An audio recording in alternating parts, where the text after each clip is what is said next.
grato es estar con ustedes nuevamente, amables oyentes, en este lunes 10 de noviembre, estudiando esta carta pequeña pero con tanto contenido, la carta de Santiago. Bienvenidos, con ustedes el pastor Horacio Rodríguez, que les habla Raúl Medina. Les saludo cariñosamente con un gran abrazo, deseando que esté gozando de las bendiciones de nuestro buen Padre Celestial. Ayer habías leído quizá algo del capítulo 3.2, justamente.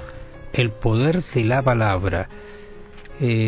Habíamos visto un poquito en el día de ayer este concepto de los maestros, los líderes, ¿no es cierto?, que se creen líderes. Cuidado con que el líder tiene mucha responsabilidad, pero el versículo 2 del capítulo 3 de Santiago dice: porque todos ofendemos muchas veces.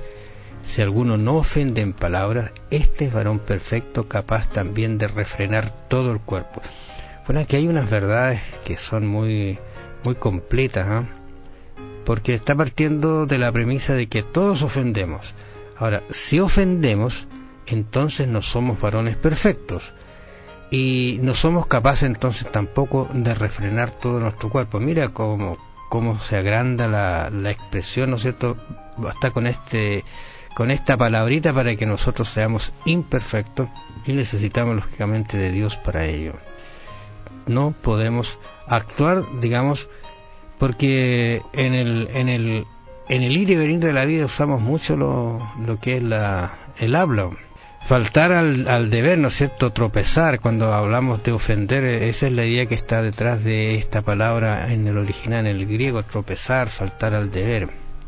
Y esta podría uno parafrasear quizás este versículo. Dice: todos los hombres cometen errores en muchas formas cada día. Y eso es cierto. Ahora fíjate, por otro lado, el Señor nos manda a utilizar las palabras de tal forma que hagan un efecto positivo en nuestros seres amados. Ahí en Deuteronomio capítulo 6, versos 6 y 7 dice: y estas palabras que yo te mando hoy estarán sobre tu corazón, y las repetirás a tus hijos, y hablarás de ellas estando en tu casa, y andando por el camino, y al acostarte, y cuando te levantes. ¿Qué palabras? Recordemos que en el capítulo 5 de Deuteronomio se había dado la ley nuevamente. Se repite la ley de los 10 mandamientos. Pero no solamente eso, sino que da también otras instrucciones. Y luego el Señor dice: y estas palabras que yo te mando hoy estarán sobre tu corazón. Primeramente tienes que atesorarlas tú, y luego traspasarlas a tus hijos. Qué distinto sería el mundo si esto se hubiese cumplido. En este momento no habrían guerras en el Oriente. En este momento no habría tanta injusticia, no habría tanta desigualdad. El problema está ahí. Generalmente los gobiernos tratan de poner soluciones de parche, ¿ah? Pero si no se va a la raíz del problema, esas soluciones no sirven de nada. Porque fíjate, si nosotros meditamos en la palabra del Señor, ahí nosotros encontramos todo lo necesario para que nuestro mundo sea mejor, empezando por nuestro mundo que es el hogar.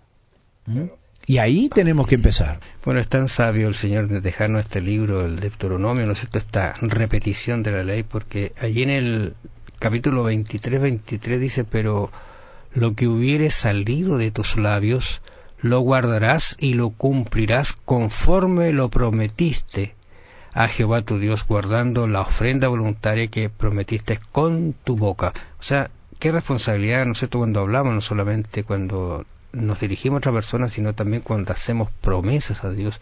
Y uno a veces las escucha en personas que están con alguna situación especial, ¿no es cierto?, y hablan y le dicen al Señor: mira, si tú, Señor, me sacas de esto, yo, y de aquí aparece toda la promesa. Bueno, eso hay que cumplirlo después, pues. Y ahí es donde, cuando comienza a salir el sol y la cosa está linda, como que nos olvidamos de las palabras, pero nos hace la advertencia de Deuteronomio: si dijiste algo, entonces cúmplelo.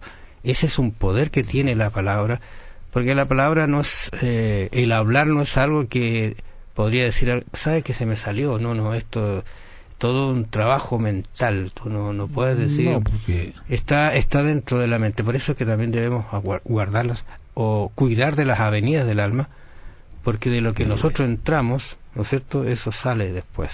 Sabes, hay quienes dicen que le funciona más rápido la lengua que el cerebro. Ese es algo que tenemos que refrenar nosotros, porque tenemos que pensar aquello que decimos, no decir aquello que a veces no alcanzamos ni siquiera a pensar. Por eso, y además de esto, lo que tú acabas de decir, tenemos que tener mucho cuidado, especialmente con los niños.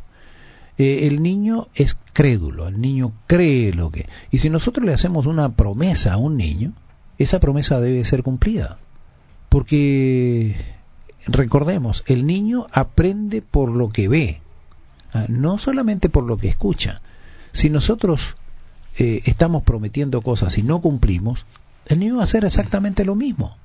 Y después nosotros le vamos a echar la culpa y a lo mejor vamos a reñir con él porque no cumple con su palabra. Bueno, nosotros lo acostumbramos así. Tenemos que ver, entonces tenemos que ser veraces, especialmente con los niños.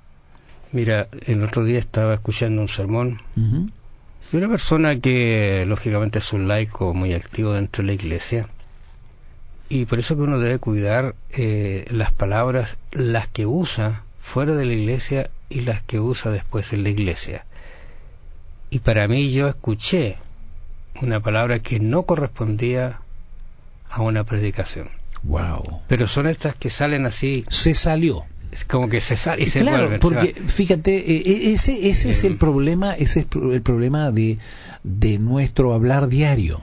Si nosotros tenemos algunas palabras que utilizamos diariamente, esa palabra después se sale. Pero si tú no utilizas ese tipo de palabras, nunca se te van a salir. Por eso fíjate, que el salmista claro, hace una alusión perfecta a este poder de la lengua, pero cómo debe ser dominado y hacia dónde debe ser dirigido. Dice, puso mis pies sobre peña.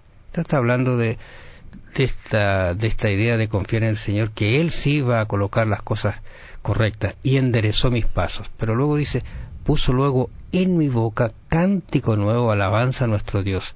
Verán estos muchos y temerán y confiarán en Jehová. Mira el resultado que hay, te fijas, de una palabra que Dios coloca en la boca de las personas como resultado. Y David así lo era muy amigo de Dios, la mente de Dios, dice por allí el texto, ¿no es cierto?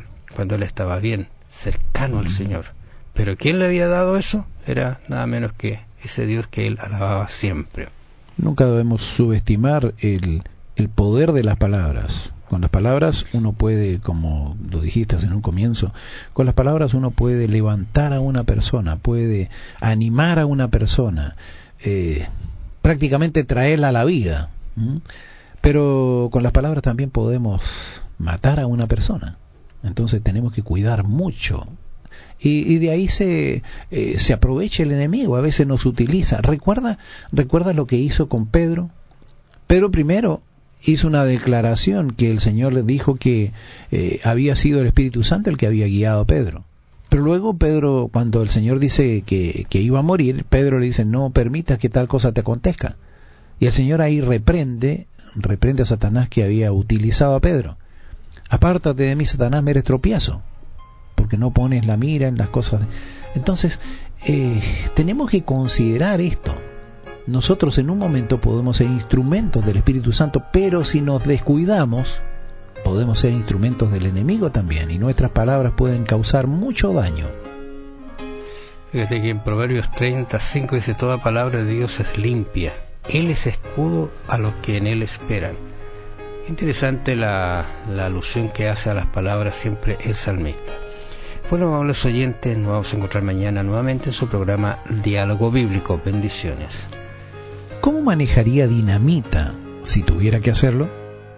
¿Qué debería decir su respuesta acerca de cómo debe tratar con algo que es más poderoso que la dinamita? Piénselo. Que el Señor le bendiga. Será hasta mañana.